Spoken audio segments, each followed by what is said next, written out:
Olá, Floripa, olá, Brasil, olá, mundo. Eu estou aqui, André Patunas, e este é o programa Vida Inteligente. Como o assunto é muito atual, o planeta inteiro está vivenciando isso, vivenciou e ainda continua, né? Porque falta a ser mostrada muita coisa, falta ser conversada muita coisa, falta se ter impressões de muitas coisas dos próprios tripulantes da Artemis, que foi até a Lua, visitou o lado que para nós é oculto, né?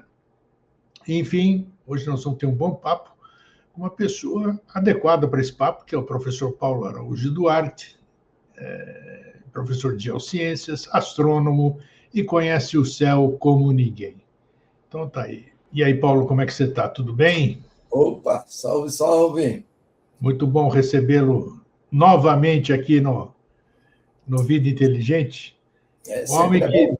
está aqui há 21 anos no Vida Inteligente, hein? Puxa vida, é o nosso mais antigo entrevistado aqui. É muito bom Faz um esse bom convite. tempo e é sempre um prazer estar aqui com você, com todo o teu pessoal aí, que eu sei que é o pessoal sempre frequente, né? Então é um público grande e é uma satisfação estar aqui com você novamente e falando deste assunto que é bem adequado ao momento, né? Então vou começar a te explorar. Vamos voltar lá atrás, na década de 60. Muita gente contesta até hoje, Paulo. Até hoje existe muita discussão. Uns ficam até nervosos, não sei por que fica nervoso. Opinião é uma coisa que deve ser respeitada antes de mais nada, né? Cada um tem a sua. Eu respeito a sua, você respeita a minha. Ninguém precisa concordar, é respeitar. E muita gente duvida da ida do homem à Lua, né? Primeira coisa, por quê? E depois essa dúvida ficou reforçada ao longo de mais de meio século, porque depois de algumas outras missões nunca mais se quis ir à Lua, né? Alegando-se sabe-se lá o quê, você pode falar um pouquinho sobre isso. E agora essa nova empreitada com a Artemis, sem pouso. Enfim, vamos por partes então. Por que essa dúvida? O que pode ter gerado dúvida de imagens? Você que conhece bem isso, você que conhece o espaço, contesta-se de luzes, de imagens, de marcas no chão e tudo isso aqui. Qual foi a sua impressão sobre a ida do homem à Lua? Foi 69? Acho que foi 69, né, Paulo? Não? 69, exatamente. Isso. Então vai lá. Pois então, Grego, a gente sabe que as pessoas criam muitas fantasias, né? Inclusive agora, com essa Artemis indo para a Lua, já tem gente colocando aí nas redes sociais que os astronautas viram isso, viram aquilo, já estão inventando um monte de coisas a respeito dessa ida. Entende? Então, eu presenciei um fato que não sei se as pessoas daquela época se lembram, mas eu era garoto ainda, né?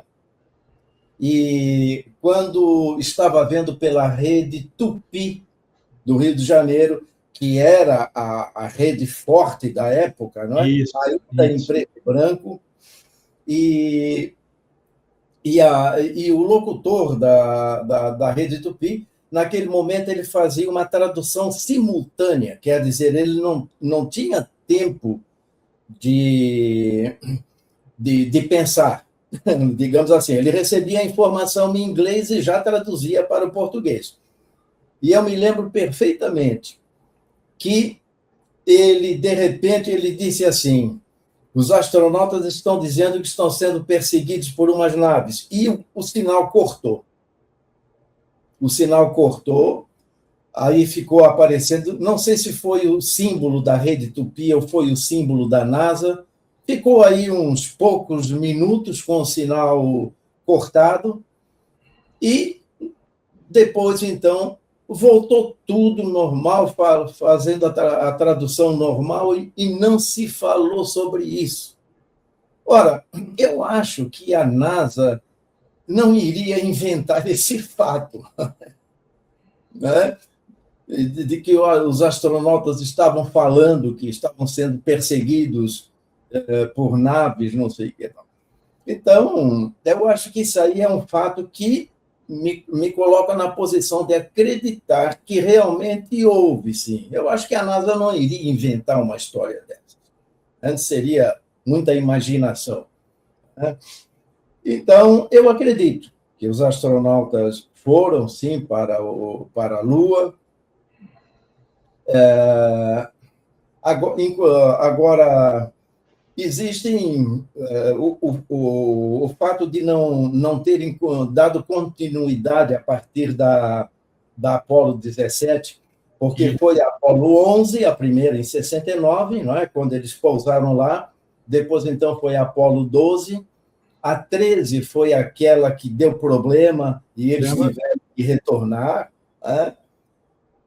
Depois, então, a 14, a 15, a 16 e a 17. Todas essas foram, sim, com os astronautas para a Lua. A última foi a Apolo 17, em 1972, e o projeto era para ir até a Apolo 20, mas parou na 17. Os soviéticos, naquela época também, pararam essa corrida para a Lua, enfim. Tal. Não, eu imagino que tenha sido por causa dos gastos muito grandes, entende? Muito grandes.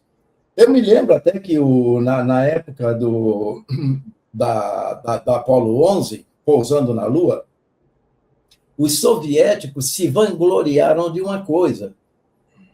Tudo que que os astronautas fizeram, fazendo imagens e recolhendo amostras de solo, de rochas e tal, os soviéticos se vangloriaram dizendo: nós não precisamos arriscar a vida de ninguém e nós fomos à Lua e fizemos tudo que os astronautas fizeram. Trouxeram solo, trouxeram pedras e tudo mais e tal, se vangloriaram disso. Não precisaram arriscar a vida de ninguém. Agora, faz poucos anos, essa corrida para a Lua recomeçou, não é? Principalmente com a China. Índia. A Índia. Hoje nós temos 7 nações com sondas lá na Lua. Estados Unidos, Rússia, China, Índia, Israel, Japão e Coreia do Sul também. É isso aí. Então, o interesse hoje, essa retomada de ida para a Lua, eu costumo dizer o seguinte, que a Lua não é mais dos namorados nem dos poetas. Faz tempo. A Lua agora é alvo de especulação econômica, de colonização, de poder, mas é a questão econômica que está em jogo. Porque a Lua, sabidamente, tem água no Polo Sul, água congelada, tem vários minerais que são, aqui na Terra, usados na industrialização, né? Mas que lá na Lua também podem, como piroxênio, ferro, olivina, titânio. Tem vários minerais por lá que podem ser explorados, inclusive, lá na própria Lua, né? Então, agora, existem questões aí ufológicas também, que aí eu não vou entrar nessa questão. Né? Eu acabo de ver uma entrevista do Marco Antônio Petit, que é um ufólogo famoso, né?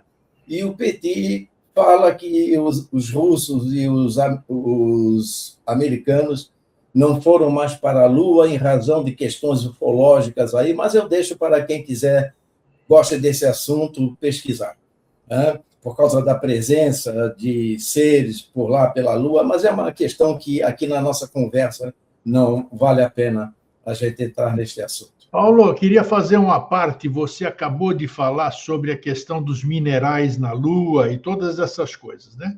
Pelo, Correto. pelo que a gente entende ou pode dedução apenas, o universo físico, vamos dizer, certamente deve ser constituído dos mesmos elementos químicos, né? Lá Uhum. tanto é que já foi comprovado, quem pegou a amostra disso, pegou a amostra daquilo, se percebe que são as mesmas coisas que nós temos. Agora, tem uma coisa que é aí que eu quero te perguntar e talvez você possa me dar resposta. Por que que alguns elementos, inclusive você entrou no fator ufológico, né? Quando se captura alguma coisa, algum fragmento de um pretenso objeto voador que caiu, essas coisas todas, percebe-se que a constituição desse elemento químico é de uma pureza não encontrada na Terra. Vamos usar esse termo. Por que que existem elementos químicos de uma pureza superior à da Terra? Como é que você daria uma explicação para isso? Será que tem ou não? Não, é difícil achar uma explicação para isso, mas a questão, o Grego, é que o universo é enorme. O Perfeito, universo é enorme. Então, assim como nós temos aqui na Terra uma biodiversidade verdade. que é constituída de muitas ramificações, então, essa questão mineral também nós temos aqui na nossa física, na nossa química, mas existem muitos astros aí pelo universo, aí provavelmente nós tenhamos aí outras constituições químicas, físicas, As enfim. possibilidades são grandes, então, As disso. possibilidades são grandes, não resta a menor dúvida. Perfeito, perfeito. E a nossa tecnologia, ainda nós estamos, digamos, muito no começo, não é? Muito. Veja, os próprios foguetes, quando eu vejo os nossos foguetes sendo acionados e você vê aquele fogaréu todo para levantar o foguete, eu fico pensando, puxa vida, mas que coisa mais primária, né? Arcaica, é verdade. Não é? Verdade, Aquele verdade. fogaréu todo, aquela quantidade enorme de combustível queimado para levantar um foguete, não é? Então, nós ainda estamos muito no começo ainda da nossa ciência e de entender muitas coisas. Engatinhando. Eu queria, até antes de nós irmos adiante, dar uma rápida explicação sobre Ártemis. Por que esse projeto se chama Vamos lá. Ártemis? Não é? Ártemis é uma deusa da mitologia grega, que corresponde na mitologia romana a Diana. Isso. E Ártemis é a deusa da lua, além de outras coisas. Ela é a deusa da vida selvagem, dos animais selvagens, das florestas, da virgindade, a deusa das meninas, das crianças, né? E é a deusa da lua. Então, a imagem de Ártemis normalmente aparece no fundo dela, aparece a lua e ela com arco e flecha, justamente como protetora dos animais selvagens e tal, né? Então, Ártemis é isso aí. Então, ela é também a deusa da lua. Então, por essa razão, O o nome. nome do projeto. Nome do projeto. Isso. Beleza. Ô, Paulo, vamos lá.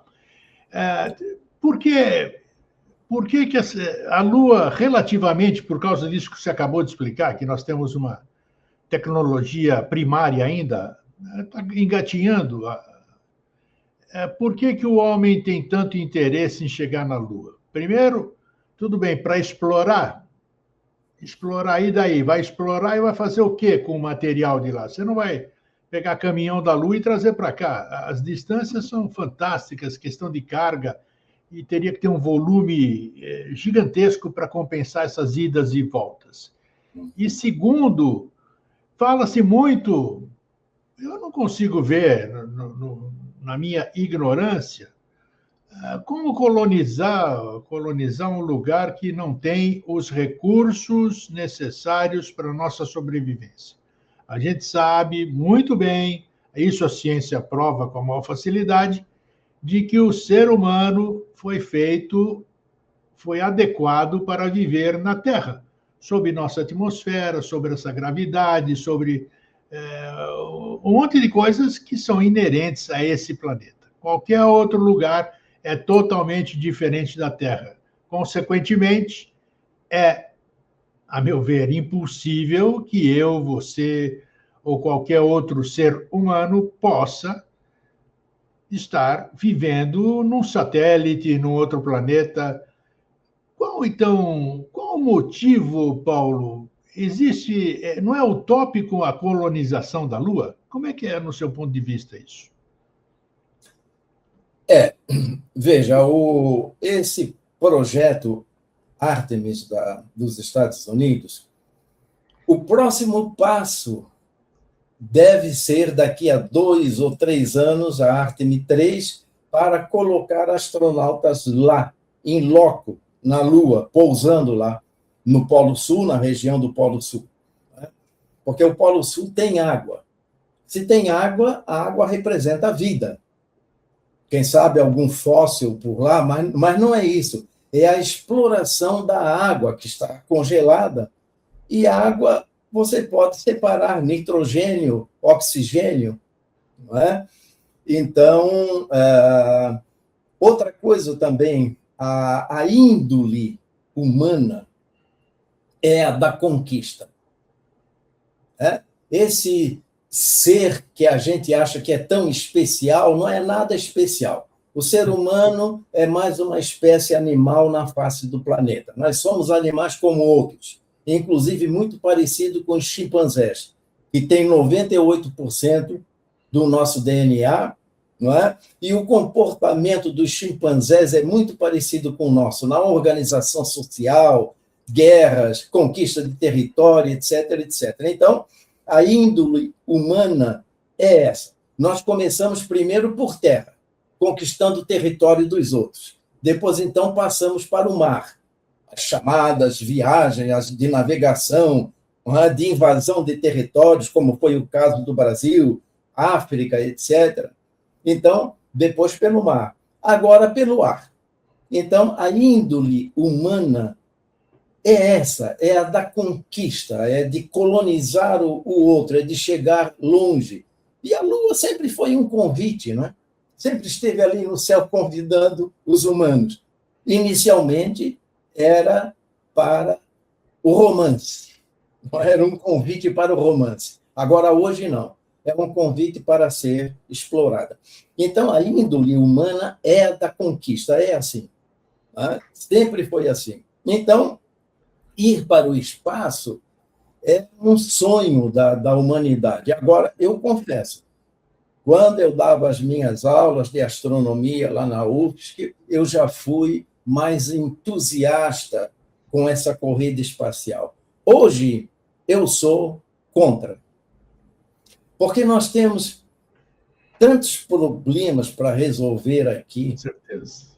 Imagine você os gastos com essa corrida espacial.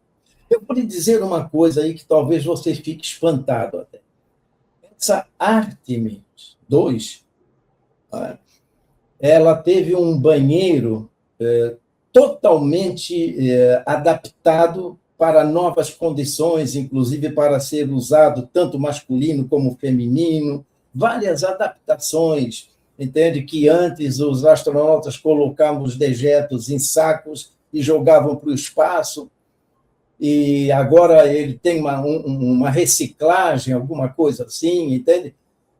A empresa que fez este banheiro desta nave levou 6 anos planejando e construindo. E sabe qual foi o valor? 23 milhões de dólares. Só o banheiro. Só o banheiro. 23 milhões de dólares o banheiro da Artemis 2. Agora imagine todo o projeto, né? Tudo, né? Entende? Então, os gastos são enormes. E é uma coisa assim paradoxal, né? Quando você vê presidente dos Estados Unidos incentivando a guerra, a conquista de território, bombardeando o Irã e mais isso, mais aquilo, Israel também tal, ao mesmo tempo estão mandando humanos lá para a Lua, querem conquistar Marte. Então, sinceramente, assim, eu não sou mais entusiasta com essa corrida espacial, não. Hoje nós estamos vendo, inclusive, que Estados Unidos é craque em fazer propaganda de si próprio, né? Eles são craques. O marketing deles é fabuloso, não é? Então, o que nós estamos vendo é uma romantização dessa ida para a Lua agora. A imprensa toda está falando, todo mundo boquiaberto, todo mundo olhando isso aí como se fosse a grande conquista do século, do momento e tal, mas é uma romantização, é um marketing para ganhar a aprovação do público, porque existe muita gente boa contra essa corrida espacial. Só que isso não é divulgado. Claro. Isso não é divulgado. Então, é um marketing dos Estados Unidos. Por exemplo, se eu falar para você em indústria cinematográfica, você vai lembrar de Hollywood, não é? Mas quem é que lembra de Bollywood, na Índia, que é uma produção cinematográfica fabulosa, tem filmes fabulosos. Eu vejo filmes indianos. Muito bons. Muito bons. Agora, quem é que lembra de Bollywood? Não, lembra em primeiro lugar de Hollywood. Então, nós temos que tomar cuidado com essa questão aí também desse marketing dos Estados Unidos. Eles querem ganhar a aprovação da população, mas há muita gente contrária. Eu sou um deles. E é uma forma de desviar a atenção para problemas mais sérios, né, Paulo? Como você citou agora há pouco, todo o planeta está focado, ficou focado e ainda continua focado nesse projeto de ir à Lua, né? Enquanto isso, aqui na Terra, nós temos problemas seríssimos que precisariam da mesma atenção, o mesmo foco, o mesmo interesse global pela solução disso, né? Então, desvia-se a atenção, claro, não é isso, mas eu estou dando um exemplo que isso é factível, aquilo que você falou, de fazer uma mobilização para resolver problemas aqui nossos da Terra, né? Tornar esse planeta mais habitável, né? Explorar melhor os recursos daqui, cuidar melhor dos seres humanos, mas, enfim, é como você disse, a ambição humana, eu acho bacana. Você não pode negar também que você não fica encantado, você que é astrônomo, você não fica encantado de você ver o Hubble ou esse substituto, sei lá como é que eu não me lembro o nome dele, o novo agora. James Webb. Isso, o Webb, aí traz... Nossa, é bacana eu ver um planeta que ver a superfície da Lua, ver a superfície de Marte, ver a superfície de Vênus ali, qualquer coisa. Nossa, é fantástica a fantasia, a realização da sua fantasia. Então, nesse aspecto, é muito legal. Mas, fora isso, vamos dizer, você estudar a vida no universo, entender o universo, você entendendo o universo, você vai entender um pouquinho de si próprio, né? Você vai entender a sua magnitude, esse tal de macrocosmo, que nós somos o microcosmo, tal.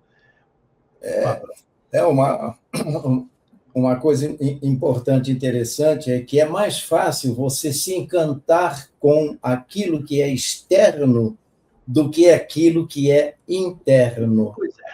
Pois é. Né? Por exemplo, existe uma terapia de você chegar na frente do espelho e conversar consigo mesmo.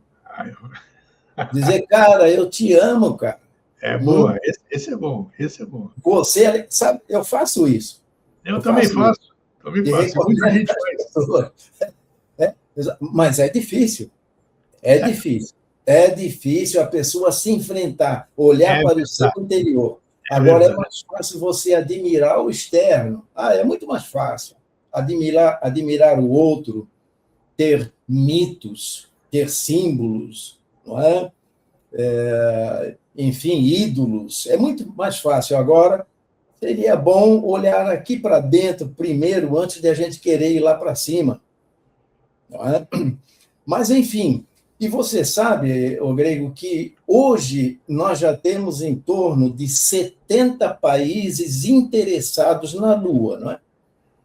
Nós temos esses 7 que já chegaram lá, com as suas sondas, não é? Alguns ainda engatinhando, como o caso do Japão. A sonda que chegou lá no Japão é do tamanho de uma bolinha de tênis. Foi feita, inclusive, por uma fábrica de brinquedos. Mas chegou lá, é um começo do Japão aí nessa corrida espacial. Mas, enfim, agora já existem em torno de 70 países interessados em fazer acordos com essas grandes nações, essas mais poderosas, para também desenvolver projetos na Lua, inclusive o Brasil.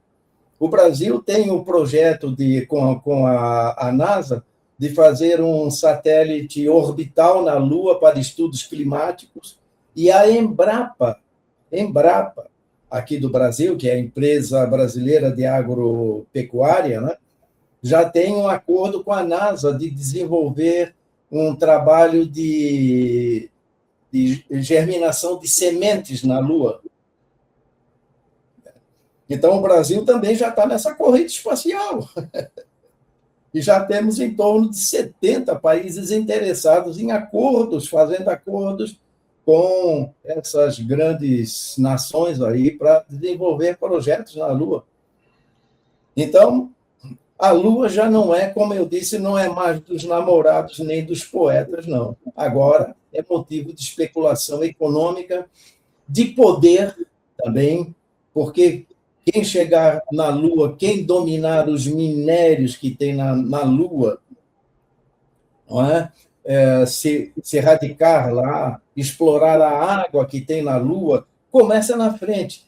Eu até considero, o Grego, que nós estamos numa nova Guerra Fria. Uma nova Guerra Fria. Só que essa nova Guerra Fria agora ela envolve mais nações, né? E ela é um pouco mais amena do que aquela dos idos de 50, 60, 70 e tal, envolvendo Estados Unidos e União Soviética. Aquela era uma disputa mais acirrada, mais quente. Era uma Guerra Fria mais quente. Agora, essa agora é mais morna, né? Envolvendo principalmente Estados Unidos, Rússia, China e Índia. E isso é uma luta pelo poder. Aquele que vai demonstrar maior tecnologia, maior domínio da Lua. Então, a Lua, eu já faço a minha previsão que futuramente a Lua será objeto de conflitos. Conflitos entre nações. Imagine você está explorando uma área mineral e chega ao outro país com a sua sonda lá e entra no seu território. Vai começar a demarcação de território na Lua pelas nações. Eu não duvido, não. O humano é um bicho estranho, né? Um bicho ambicioso. Sim, sim. Paulo, primeiro, eu acho... Como é que eu vou trabalhar na Lua se não tem atmosfera, né? O ser humano ainda tem uma vida muito curta. Hoje está um pouquinho mais longa, né? Porque antes se morria com 60 anos, com a média. Hoje já está um pouquinho mais elevada. De qualquer forma, vamos levar para 75 anos por aí. Isso cosmicamente é zero, é nada. Então, de que adianta você ter um... Eu não fiz estudos, não é minha área e eu não faço a menor ideia. Talvez você faça. Bom, vamos supor que colonize a Lua e o Paulo é um dos postulantes a viver em colônia lá, sei lá. Vou passar uma temporada lá para desenvolver o projeto, olhar os astros a partir da Lua, seja lá o que for para você fazer lá. Como é que fica a sua constituição física em termos gravitacionais, em termos de uma série de coisas? É possível alguém viver na Lua? Se os astronautas forem para a Lua, descerem na Lua, minha pergunta, eles podem ficar dentro dos seus trajes, seja lá onde for. Eles estão dentro de oxigênio ali, dependem de oxigênio. Mas, independente disso, quanto tempo eles conseguiriam ficar na Lua? do jeito que está hoje, com as nossas tecnologias primitivas que nós temos em relação ao espaço, vamos dizer, como é que seria isso? Tem que ter, desejar coisa é bacana, mas tem que ter fundamentação. Eu quero criar colônia lá, e daí? Mas como é que eu vou sustentar essa colônia? Eu vou botar um fio aqui de 400 mil quilômetros para chegar lá, levar oxigênio para a Lua? Como é que seria isso, Paulo? É factível ou é utópico esse projeto? Eu acho que nós vamos demorar muito ainda para ficarmos fixos na Lua ou qualquer outro ambiente ou planeta como Marte, entende? Vai levar muito tempo, porque não é fácil você sair daqui da Terra, porque o nosso organismo foi feito para viver nessas condições ambientais. Pressão, umidade, etc, etc. Agora, quando o astronauta vai lá para o espaço, mesmo que seja a Estação Espacial Internacional, que está ainda dentro da atmosfera, numa faixa de 500 a 600 quilômetros por aí, ainda dentro da atmosfera. Mesmo que seja na estação espacial, o organismo sente a mudança de ambiente. Mesmo que a nave simule uma microgravidade, mas o corpo precisa se adaptar a uma nova situação. O que acontece com o corpo humano? O ritmo cardíaco é alterado. A pressão arterial é alterada. Existe perda de massa muscular.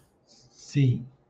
Existe perda também da densidade óssea, que pode causar a osteoporose. Por isso, os astronautas precisam regularmente fazer exercícios dentro da nave. Só para você ter uma ideia, eu vi umas entrevistas do astronauta brasileiro Marcos Pontes, que inclusive já foi ministro, né, em outro governo. O Marcos Pontes ficou 10 dias na Estação Espacial Internacional. 10 dias apenas. Hoje, ele perdeu a audição. Olha. Ele usa aparelho no ouvido e ele disse que talvez futuramente tenha que implantar um chip no crânio para poder ouvir pelos ossos, porque é possível ouvir pelos ossos. Talvez ele tenha que fazer isso futuramente. Ele também, por causa da imunidade, porque lá no espaço a imunidade do corpo humano também diminui. Então, a pessoa pode desenvolver algumas alergias. Ele desenvolveu o vitiligo. Olha só, não sabia. Entende? Então, o corpo humano sofre essas consequências todas, entende? Então, não é fácil você sair daqui da Terra e ir lá para o espaço, dentro de uma nave, fazendo exercício, simulando a microgravidade, coisas desse tipo. Não é fácil, não. Existem muitos problemas. Inclusive, nesse ano agora, foi em janeiro, um astronauta estadunidense, o nome dele é Michael Fink. Michael Fink. Ele teve um caso inusitado com ele. Ele estava na estação espacial, faltava um mês para concluir a missão, e ele perdeu a fala, coisa que nunca aconteceu com nenhum astronauta. Olha. Ele perdeu a fala. Por 50 minutos, não, 20 minutos. Por 20 minutos, ele não conseguia falar. O som não saía. Inclusive, a missão foi abortada e eles rapidamente voltaram para a Terra. Claro, e ele passou por uma série de exames e tal. Isso nunca tinha acontecido com algum astronauta, entende? Então, um caso inusitado. E isso me faz lembrar também uma coisa, Grego. Nós vamos precisar, se quisermos continuar com essa corrida espacial, nós vamos precisar desenvolver uma medicina à distância, robótica. Porque, imagine, a ida para Marte, dependendo da época do ano, é na faixa de 6 a 8 meses. Imagine, o astronauta 6 meses lá no espaço, viajando para Marte. De repente, pode dar algum problema que não era previsto no seu organismo, né? Apesar de que, para ser astronauta, você tem que ser um super-homem e uma super-mulher, porque passam por uma infinidade de exames, de testes, de preparação para ir para o espaço. Né? Então, não é fácil essa corrida espacial, entende? Não é fácil, não é fácil. Além de todos os gastos, ainda tem essas questões com o organismo humano, todos esses problemas. Por exemplo, uma outra coisa, o astronauta lá no espaço, a tendência da coluna vertebral é aumentar um pouco, por causa da microgravidade, aumentar um pouco. Depois, então, quando o astronauta volta aqui para a Terra, ele volta a viver dentro dessa pressão anterior. Aí a coluna é pressionada outra vez. E aí ele pode desenvolver hérnia de disco. Então, veja, não é fácil, não, essa corrida para o espaço. Então, quando o astronauta vai, ele já vai sabendo que pode sofrer todos esses problemas. Não é? Tanto é que o comandante dessa Artemis 2, agora que foi para a Lua, ele fez um testamento para as 2 filhas, né? Porque o astronauta vai para lá, mas não sabe se volta. Claro. Entende? Porque a nossa tecnologia ainda não garante isso. A esposa dele morreu, se eu não me engano, há 2 ou 4 anos de câncer, e ele, viúvo, com 2 filhas, ele já deixou o testamento lá para as 2 filhas. Então, acredito que muitos astronautas fazem isso. E veja, a Artemis 2, quando subiu, em questão de poucos minutos, o banheiro já deu 2 problemas, apesar de ter custado 23 milhões de dólares. Já deu 2 problemas seguidos. Né? O sistema de comunicação falhou também com a central da NASA.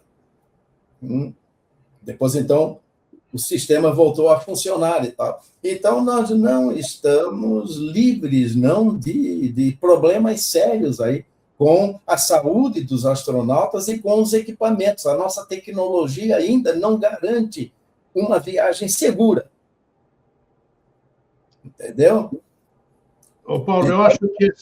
Fala, complementa, vamos lá. Outra coisa também que o astronauta sente problema, tem tonturas também, tem vertigem, pode ter. O ritmo circadiano, que se chama, que é esse ritmo do dia a dia. Você vai deitar aí 10, 11 horas da noite, depois, então, dorme, de manhã acorda, toma o seu café, ao meio-dia almoça, depois um cafezinho no meio da tarde, janta, vê um filme, vai dormir. Então, tem um ritmo. O nosso organismo está acostumado a esse ritmo que se chama ritmo circadiano. Lá no espaço muda tudo. Pois é. Você tem que se acostumar a um outro ritmo de vida, completamente diferente, muito regrado, aliás. Hora de fazer exercício, tempo de fazer exercício, almoço, janta, a comida muda toda, aquela feijoada que você comia aqui não tem mais lá em cima, não. Entende? Então, muda tudo. Então, eu vejo assim que a viagem para o espaço, para outros astros, Depois da Lua, certamente vai ser Marte, porque Marte tem coisas muito curiosas por lá. Né? Mas é muito difícil, viu? É muito difícil. Agora, entrando, já que nós estamos falando sobre essas questões, uma das possibilidades também, vamos falar disso aqui que a gente já conversou bastante, já falamos seriamente sobre isso, que foi sobre a questão ufológica, né, de objetos não identificados. A gente tem visto, se fosse um ou outro caso, passaria despercebido, loucura, paranoia, como existem muitas, realmente, confusões. Mas existem outros casos super bem documentados, não vou entrar no mérito de outras questões, de naves que pousaram, qualquer nave pode pousar aqui, seja lá de onde for, não importa, mas que tripulantes desceram de dentro dessas naves, que faziam evoluções desconhecidas do grande público, digamos assim, e esses seres interagiram com humanos. Se eles eram ou não humanos, não importa, vamos dizer assim. Mas a grande chamada de atenção é, alguns tinham escafandros, uniformes, ou seja, se precaveram com as condições atmosféricas do nosso planeta, né? Outros não. Outros, na maior tranquilidade, saíram de suas naves e conversaram, interagiram em línguas diferentes, tudo isso aqui, mas eles estavam aparentemente, vai lá saber, porque ninguém pegou para ver, ninguém fez exames aí, respirando o nosso ar e tudo. Então, eles vieram de fora? Não se sabe. Esses que interagem com os daqui da Terra são daqui para poder, apesar de ter uma fenotipia diferente, eles estariam respondendo como é que eles se adaptaram a esse planeta. Então, existe essa grande dúvida que acredito que nesses caras que investem tanto dinheiro para isso, nessa busca de vida fora da Terra, também é o grande anseio da humanidade, das nações, é saber se tem vida fora da Terra, né? E evidências aqui nós temos. Então, esse eu acho que é um fomento, Paulo. Não é nada científico que nós estamos falando, o que eu estou falando, mas é um fomento. Pô, se esses caras que a gente não sabe quem são, que a gente não consegue capturá-los, tudo isso aqui. Eles vêm aqui, desce, respira nosso ar. Por que nós não podemos ir lá, seja lá de onde for, e também respirar o ar deles? Vamos chamar de ar deles, né? Então, existe alguma incógnita, algum X nessa questão, nessa equação, que faz com que exista essa curiosidade. Por quê? Se eles conseguem, por que nós não vamos conseguir?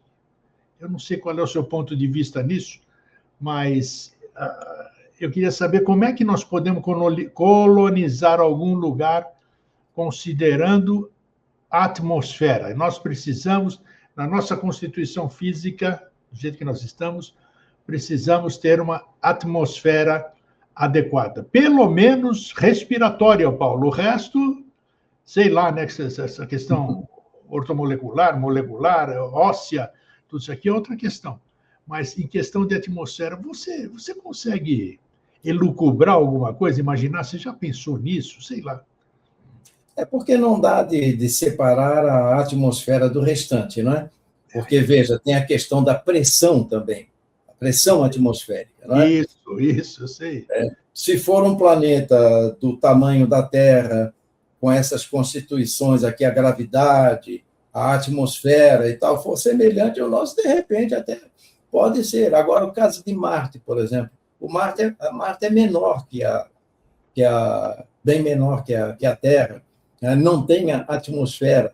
Então, ir para Marte ou ir para a Lua, nós vamos ter que viver dentro de cúpulas. É isso aí. Que simulem este nosso ambiente aqui, de pressão, de umidade, o oxigênio. Então, há necessidade disso. Não dá de separar a atmosfera de todo esse restante. Todo um ambiente, é um complexo de características que o nosso organismo está ambientado. Né? Então, precisaríamos encontrar em outro planeta, em outro lugar, situação exatamente semelhante. Senão, o nosso organismo vai sofrer alguma alteração de alguma forma. E nisso tudo também existe, não é, o Grego, a questão do isolamento. Não é? Putz, Você fazer uma viagem no espaço. Existe até um filme que eu recomendo, um filme na Netflix, que é O Astronauta, que mostra bem isso, dessa questão do astronauta vivendo dentro da nave, ele sozinho, que foi enviado para a região de Júpiter, onde tem uma nuvem por lá e tal, que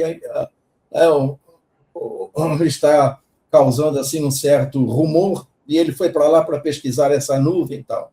Aparece uma aranha dentro da nave, mas aquela aranha ali, a pessoa precisa entender que não é a aranha em si conversando com o astronauta, é o consciente dele ou o inconsciente dele conversando com ele, porque essa questão do isolamento causa muito problema também com a cabeça das pessoas. Já tivemos astronautas aqui, não tantos, talvez um ou dois, que tiveram problema com bebida, não é? Depois de virem para cá, que a cabeça bagunçou um pouco e tal, e acabaram se envolvendo com bebida. Então, essa questão da corrida espacial também causa um certo problema psicológico com os astronautas. Entende? Então... É um choque você se defrontar com o desconhecido, é um choque, rapaz. Né? Você fala, eu sempre ouvi falar, o Paulo foi astrônomo, é astrônomo, tudo isso aqui. Um dia bota o Paulo dentro de uma nave, ele topa aí, né? E vai sozinho lá em cima, seja uma estação espacial, seja uma cápsula, e fica olhando a Terra naquele silêncio, num negócio que ele só via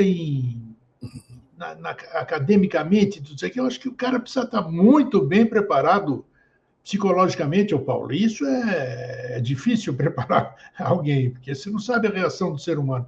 Nós nos desconhecemos, foi o início da nossa conversa. Você falou a questão do espelho, de conversar com o espelho, de conversar com você mesmo. Nós nos desconhecemos, então, realmente é muito difícil conviver com situações novas e principalmente desse porte, né? O universo.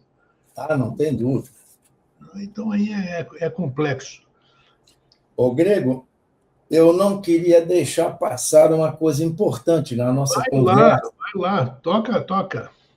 Que é o seguinte: qual a razão mesmo econômica para essa corrida para a Lua? Que não é de agora. A China já está há bastante tempo lá na Lua, sim, inclusive no lado oculto. Não é?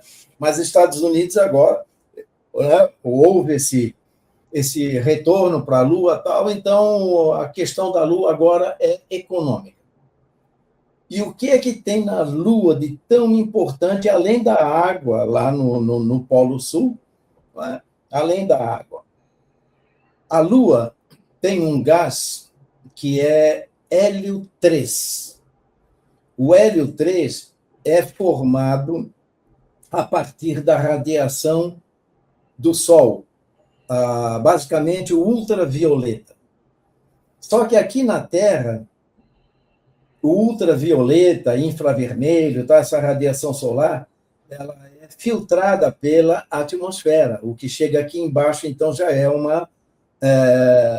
filtrado, né? Já é em menor quantidade. Agora, lá na Lua, não. Na Lua não tem atmosfera para filtrar. Então, o hélio 3 é um gás muito raro aqui na Terra, mas é abundante na Lua. E esse gás ele pode ser usado para energia nuclear limpa, porque ele não causa resíduos.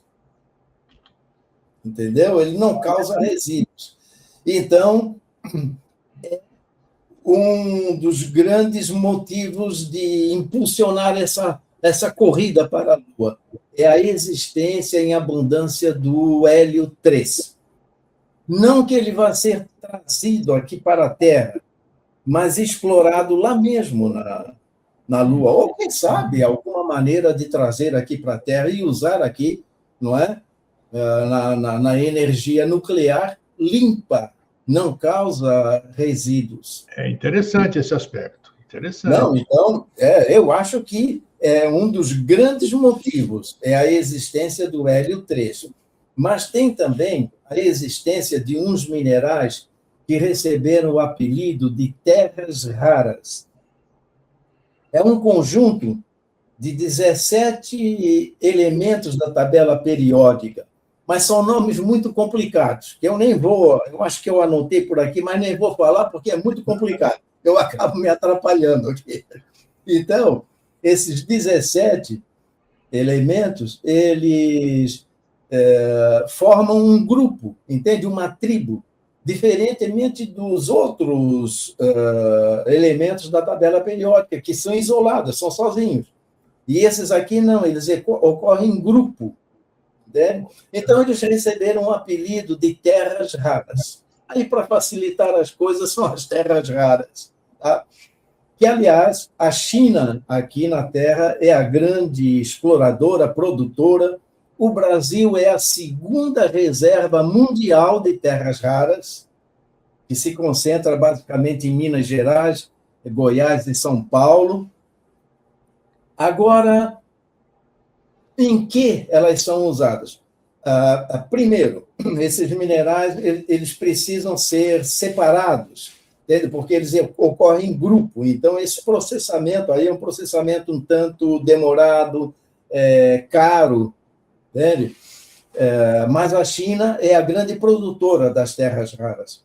E onde esses elementos são utilizados? Você deve estar utilizando, não sei se celular ou computador, mas mesmo que seja o celular ou o computador, como eu estou usando aqui o computador, as terras raras são usadas em equipamentos do computador, do celular, nessas turbinas eólicas que a WEG, aqui no Brasil, faz essas turbinas eólicas, e essas terras raras são usadas nas turbinas eólicas. Enfim, elas têm um uso muito grande na eletrônica em geral, em chips, em processadores, baterias de carros elétricos, em lentes óticas, e tem uma utilidade fabulosa esses elementos minerais, entende? Que são chamados terras raras. Então, são fabricados ímãs, e esses ímãs são super potentes e muito duráveis. E esses ímãs são utilizados em vários equipamentos, inclusive celulares, computadores, tudo e tal. Então, eu acredito que esses dois componentes aí, terras raras e hélio 3, são os grandes impulsionadores. Olha, é interessante. Para essa corrida espacial. E acredito que, sabendo que China já está por lá, e a China já está pesquisando o hélio 3 e terras raras há muito tempo, além de outros minerais, eu acho que Estados Unidos, então, diga, opa, nós não vamos perder para a China. Claro. Então, estão se mandando novamente lá para a Lua. Então, a Lua, como eu disse no começo, ela deixou de ser dos namorados e dos poetas e passou a ser agora um alvo de exploração econômica. Com esse adendo que você fez, ficou mais claro assim uma razão de querer levar humanos para poder prospectar e desenvolver, mesmo que seja em laboratórios adequados aos locais, exatamente isso. Sobre esse aspecto muito importante, foi muito esclarecedor, é digno de estudo isso aí, né? De pesquisa, quem não está nos assistindo, né? O hélio 3, pesquisa aí, joga no Google aí hélio 3, vê lá o que você vê. Então, é interessante. Muito bom, muito boa sacada, Paulo.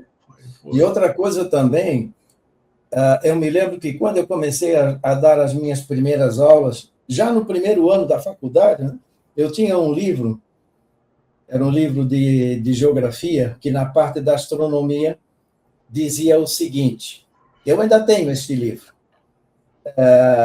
dizia o seguinte, que futuramente a Lua deverá se tornar um trampolim para o espaço.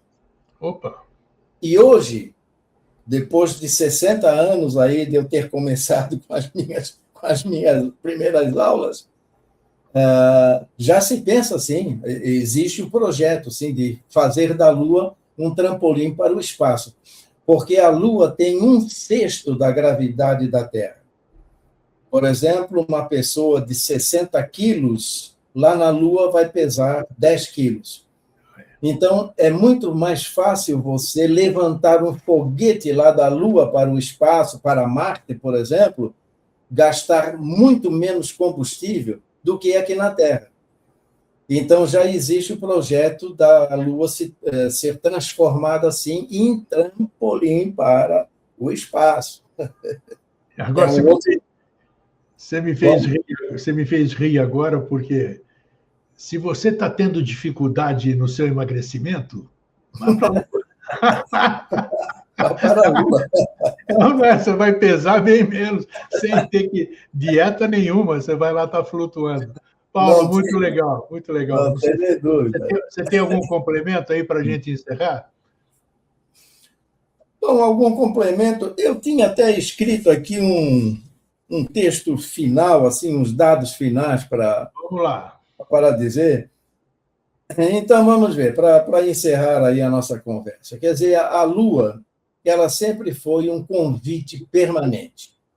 O homem, sempre, o ser humano, sempre olhou para a Lua, mas com um certo ar de romantização, né? Que agora foi reinterpretado, né, pelos interesses econômicos, os interesses de poder, interesses estratégicos, porque lá na Lua podemos colocar postos militares, né? Então, o que era antes poesia, hoje é sinal de poder, hoje é estratégia. Então, a ideia hoje é de construir uma presença contínua lá na Lua, transformar a Lua numa extensão operacional da Terra. Então, a Lua não é mais dos poetas, a Lua não é mais dos namorados, os olhares agora são outros. Agora, a Lua é objeto de exploração econômica, de estratégia, de poder e, com certeza, futuramente, objeto de conflitos. Conflitos territoriais. Nós vamos, o grego, com a nossa índole de seres guerreiros, conquistadores, nós vamos levar essa índole lá para o espaço, para onde nós formos. Seja para a Lua, seja para Marte, nós vamos transportar as nossas guerras lá para o espaço. Tenha certeza disso. Tenho. Por isso que eu digo que antes de olhar lá para cima, primeiro nós vamos ter que olhar aqui, ó, para baixo, aqui para dentro, para se reconhecer primeiro. E, para terminar como começamos, sigam a recomendação do Paulo aí. Olhem-se no espelho, conversem com vocês no espelho. Aí começa o aprendizado. É isso aí, Paulo. Muito obrigado mais uma vez, a sua brilhante contribuição, e até uma próxima oportunidade. Ok, Grego. Um grande abraço aí para você, para todo o teu pessoal, todos os teus ouvintes, né? E até uma próxima oportunidade. Grande abraço. Outro. Tchau, tchau. É bom a gente trocar ideias, porque são mentes diferentes, né? E a gente cada um vai passando a sua impressão, né? E a gente vai concluindo também, gerando gatilhos, e a gente vai em busca, nessa busca incessante do nosso autoconhecimento e do conhecimento de tudo, do lugar onde a gente vive. É isso aí. Missão cumprida. Fraterno abraço, um feliz sempre e até a semana que vem. Tchau.